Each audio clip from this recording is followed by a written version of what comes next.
Welcome back, Goo Gunners family. Arteta must drop Arsenal star who looks like he belongs in the Emery era. Arsenal's 18-game unbeaten run is over. In that time, they have defeated their arch-rivals 4-1, defeated one of the most in-form sides in Europe in the shape of Bayern Munich 3-1. They have also been to St. James's Park and to Stamford Bridge without losing. It's typical, therefore, that the man who Mikel Arteta succeeded, Unai Emery, brought it to an unsavory end. This game will always be Emery's cup final, and that showed on Saturday. The Gunners were far from their best. They looked tired, shaky at the back.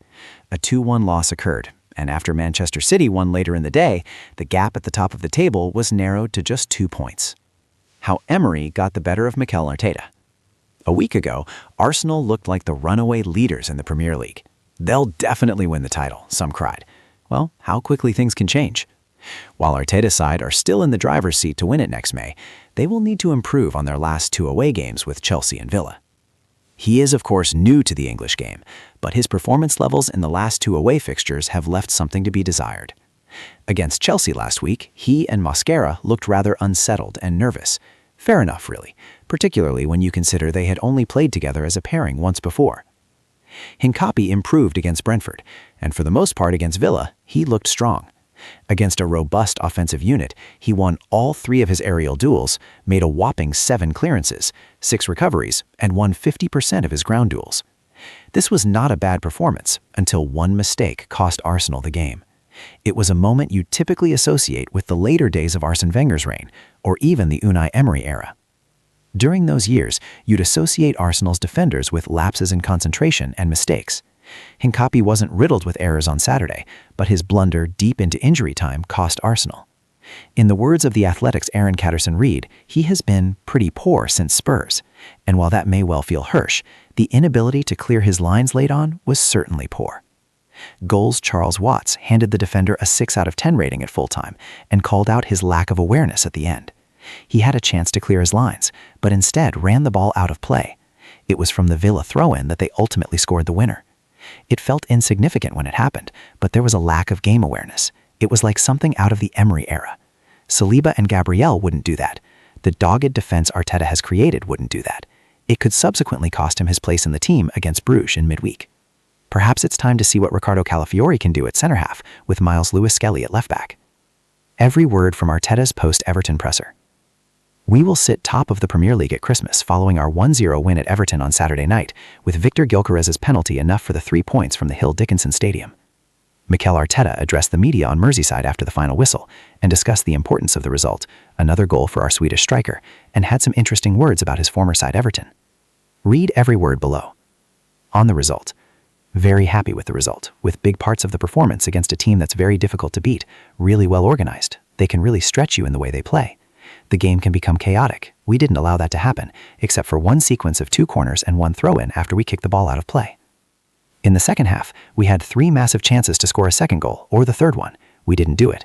You can suffer at the end. We didn't because we haven't conceded anything, but overall the margins maybe could have been bigger. On Victor Gyökeres's penalty. Very happy for him. They took ownership on the pitch between Martin, Bukayo, and him to decide who was the taker, and they made a great decision because Victor put the ball in the back of the net. On Declan Rice's performance. Unbelievable.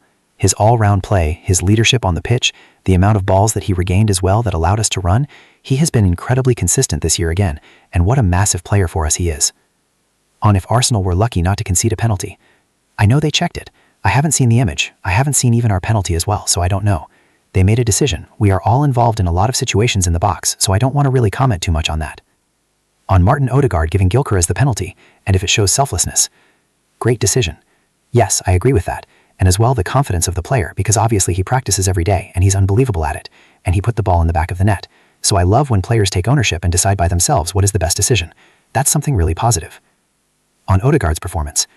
Yes, he was much more vertical as well.